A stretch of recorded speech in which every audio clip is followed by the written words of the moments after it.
We were all so damn excited about Cyberpunk 2077. I mean, just looking at the pre-order numbers and active players on Steam and GOG, this was the biggest game launch in a few years with just how many records CD Projekt Red has broken with this game, but a lot of us were pretty damn worried with how many delays the game had had. There was a chance that it would release in a bad state, and unfortunately, that is exactly what has happened, and CD Projekt Red's reputation is definitely tanking in the eyes of consumers. Do I think that it will ruin their reputation completely? No, I really don't think that it will. I think that they've created great games in the past, but right now people are extremely mad at them, and I'll be honest, I'm pretty disappointed in CD Projekt Red and in Cyberpunk 2077. Now please, just listen to my reasoning before you raise your pitchforks, because this was a game that I was really excited for. I purchased it on PC, I purchased it as a console version on the Xbox, and I was really looking forward to this game. I had a ton of high hopes in it.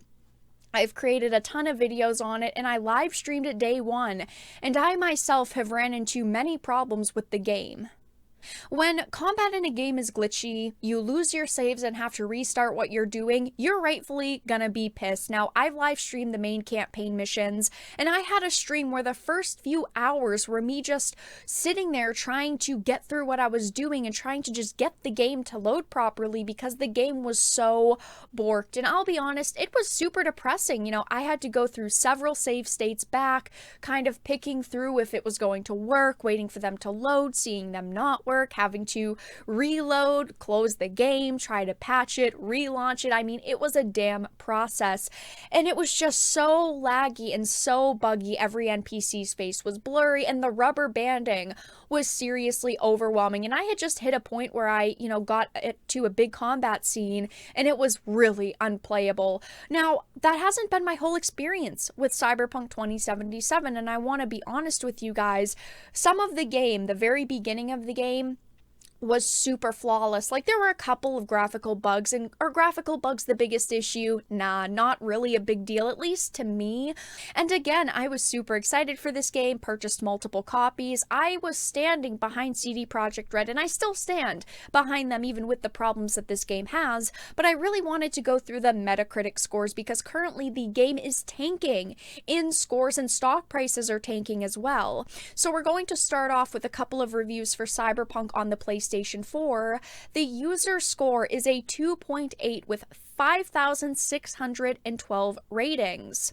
So some of them say, hey, a 10. Great game with huge focus on story, characters, and world building. The next one is a 9. Great looking game. Very well designed throughout. The locations and character designs are great and memorable. I can definitely agree with this. I think that the characters are memorable and the story is really memorable. But then we can scroll down and look to the left where the 60s come in, 35s, lots of zeros, and just a lot of bad ratings. So as for the user reviews, there are 496 positive, 130 mixed, and 2,576 negatives. Now, if we click on the negatives, because the user score is a 2.8, let's read some of them. One says, this game should have never been released on PS4 and Xbox One. Give the money back. Someone else said, unbelievable. PS3 quality graphics, FPS drops, bugs, looks terrible. CD Projekt Red achieved the biggest disappointment of years, like a joke. I don't necessarily agree with this. I think that graphically it is a very pretty game. I do think that, of course, FPS drops and whatnot are very unacceptable in a game of this standard, a AAA game, but is this the biggest disappointment in years? I don't necessarily think so. We also have No Man's Sky. We had Anthem. We've had plenty of games that have been super hyped up and have been extreme disappointments. So going to some of the slightly higher ratings, we've got a lot of 4s. The PS4 version is simply unacceptable. Not only are the visuals like an old VHS movie, but there are loads of technical errors. Someone else said it really does feel like a slap in the face. Certainly things are forgivable, bugs will exist, should be no big deal. This game is beyond that. The graphics sometimes are unexpected, but usually just flat out bad. Like this was up on a PlayStation Hitman 2. Again, I don't really agree with that. I don't think the graphics are that bad. Someone else said, I'm not going to give a protest score of 0. There are some redeemable qualities of Cyberpunk 2077, but they're almost impossible to see past the bugs, glitches, and poor console optimization. Let's go over to the Xbox One reviews. The user score is a 3.7 with about 2,000 ratings, 243 positive, 33 mixed, and 597. Quite a few positives in this range, but again, it's about half the amount of user reviews that there were for the PlayStation 4 version of the game. Alright, so now we have a couple of more 4s. Someone said, I'm playing on a Series X with it installed to SSD, so I'm able to minimize the bugs that are affecting the Xbox One S and Xbox One X owners, but even with that benefit, the game is a hot mess. Somebody else said, I pre-ordered the game based upon the strength of The Witcher 3, which was a masterpiece. Sadly, Cyberpunk is far from even being as good of a game as that. I do just want to say, Witcher 3's launch did have a lot of problems as well, but not this many problems. The Witcher 3 was playable at launch. It did have bugs and glitches, but it definitely wasn't on the scale of Cyberpunk. Somebody else gave it another 4 and said, story and gameplay wise, it feels like it could be a solid experience, but incredibly shallow AI, a major amount of graphical bugs, and an abysmally low FPS counter tamper heavily with the final product. Now, I just want to say that I get that games are complicated to make. No matter how good your story is, though, you can't release uncompleted products like this. It's all going to ruin the reputation that you have. And I know that CD Projekt Red has said that they're working on a multiplayer Cyberpunk game, and it's more of like a standalone experience than kind of an addition to Cyberpunk 2077.